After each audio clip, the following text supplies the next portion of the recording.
આની પહેલાં આપણે પ્રાણીઓના નામ હિન્દી સાથે ગુજરાતી ને ઇંગ્લિશ સાથે અવાજ સાંભળીએ. આજે આપણે પક્ષીઓનું સાંભળશું. તો પહેલું છે નેશનલ બર્ડ, જેને મોર કહેવાય છે. હિન્દીમાં પણ મોર કહેવાય છે અને ઇંગ્લિશમાં પીકોક કહેવાય. તો ચલો મોર કહેते कि आवाज़ सुनाए.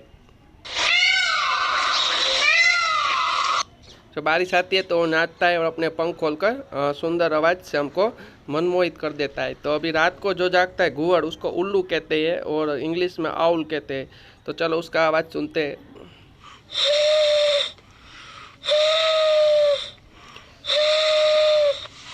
ठीक है, उसकी आंख गोल होती है और रात को ही वो पूरे दिन जागता है और सुबह सो जाता है. फिर पोपट है जो हमारी नकल कर सकता है, उसको तोता कह सकते हैं और पैरोट भी कहते हैं. वो आवाज़ हमारी तरह बोल सकता है. तो चलो उसका सुनते हैं.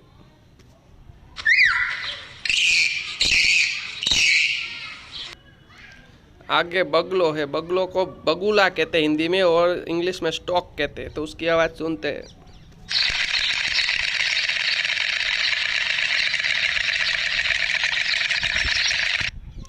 और आगे गीध है जिसको वल्चर कहते हैं और हिंदी में गिद्ध कहते हैं. वो आसमान में ऊपर उड़ सकता है.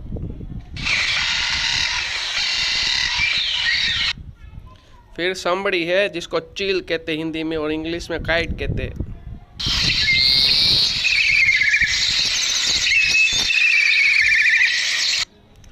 बतख है और उसको बतख ही कहते हैं और इंग्लिश में डक कहते हैं. ठीक है, फिर कागड़ो है, उसको कौवा कहते हैं और इंग्लिश में क्रो कहते हैं. फिर कबूतर, उसको कबूतर ही कहते हैं और इंग्लिश में पिजियन कहते हैं.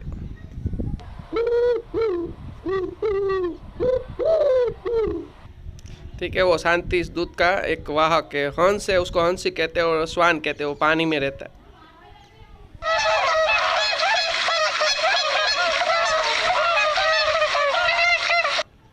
फिर गरुड़ है जो विष्णु भगवान का वाहन है, उसको ईगल कहते हैं, हिंदी में गरुड़ कहते हैं.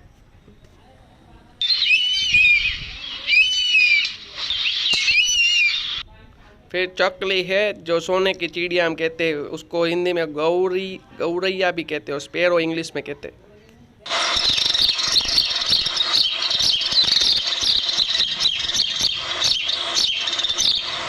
फिर मुर्गी है जिसको सब चिकन की तरह इस्तेमाल करते हैं, मुर्गी कहते हैं और इंग्लिश में हैन कहते हैं.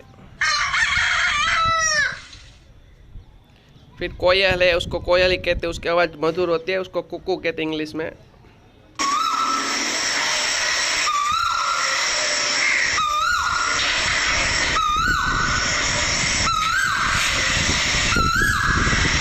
फिर कुकड़ो है, मुर्गा कहते हैं जो सुबह उठाता है हमको, कॉक कहते हैं इंग्लिश में. फिर कलकलियो है, उसको राम चिरैया कहते हैं, इंग्लिश में किंग फिशर कहते हैं.